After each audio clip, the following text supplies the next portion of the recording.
Sunday, July 19th. Today I want to talk about a word that has been hovering around in my head for a couple of days now, and that word is scope. And scope is it's funny because it can mean a lot of different things. But on one level it means the extent or area of subject matter. It can also mean the opportunity or the possibility to deal with something. So, on one level, it's about what you do know, or on another level, it's about what you can know.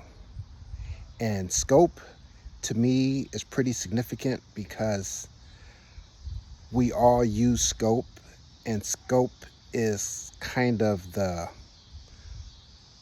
way that we look at things. And the lens of our scope is our attention. Now, there's two different ways to look at a scope, and there's two different scopes that we use commonly. The first scope is, and it's used less commonly, is a telescope. But we like that because, those that are into astrology and things of that nature, you can look at the stars and the moon and things of that nature with a telescope.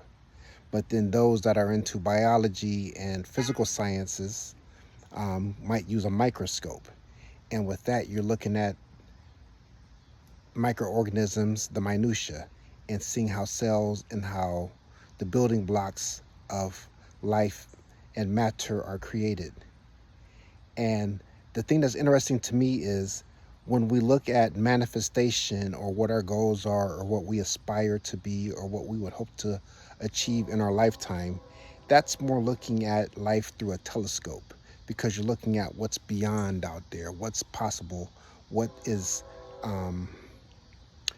able to be achieved in more of a celestial sense, like that happened beyond my wildest dreams.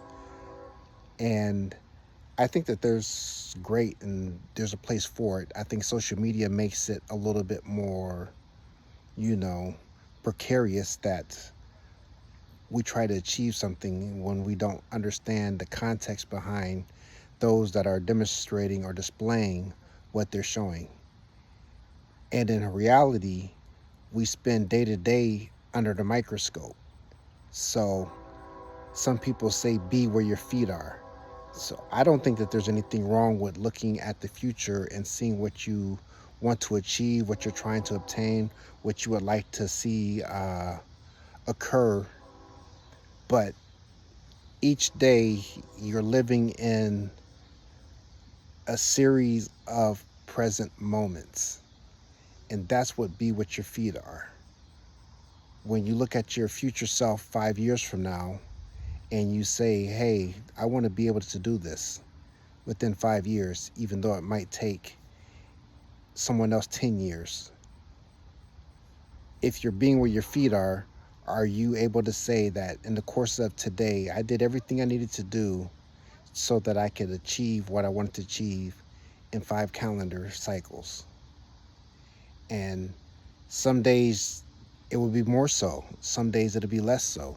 But the fact that if you really look at the perspective of what can you achieve in your wildest dreams is only going to happen on what you do concurrently in your present moment, then you'll start focusing more on the inputs, like what can I do right here, right now, versus the outputs. My daughter and I, we created a little bet with ourselves to see if we can produce a video once a week. And we know, or we've known for a long time now, that social media was going to become this next best thing. And we've seen the cycles of certain things come and go. And it wasn't the time for us to want to pursue those avenues for monetary gain as far as it goes. But we knew the value in that. I think that both of us collectively were just trying to get our voice together. So now that we have this challenging effect, we still want to be icebergs versus tidal waves and versus skyscrapers. And the definition of those would be a skyscraper you can see for miles and miles before you get to it. But 80 to 90% of it is above ground and only 10% of it's below ground, which means that it's not balanced.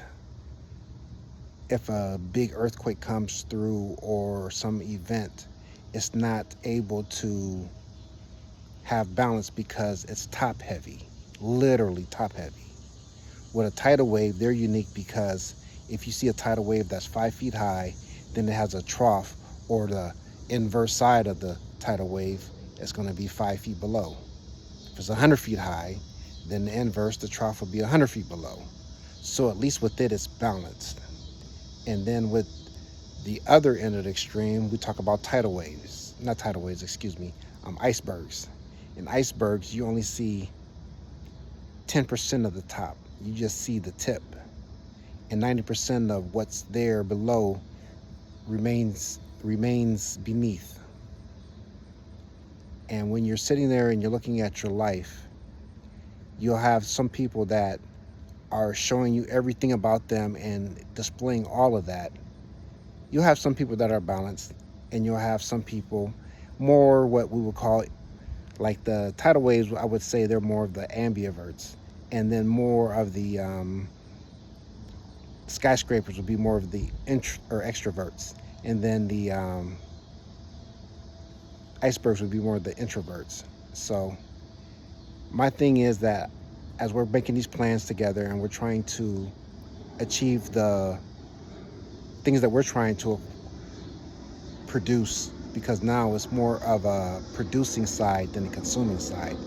Social media is so easy for you to sit there and say, hey, I've watched this and I watched that and this was crazy and I know, right, and everything else. But how much information have you absorbed and you try to produce so that somebody else can consume and benefit from? Because a lot of them social media content, there's good information out there, but then there's a lot of information that you have to kind of sift through to be able to find something worth your while. So my thing was today to understand that with scope, because even if you're scoping a project, you're seeing what's possible with it.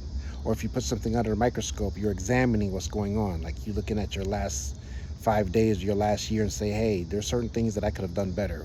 What are those things that I can do so that in 2027, they won't occur again as they did in 2026 and the preceding years before then?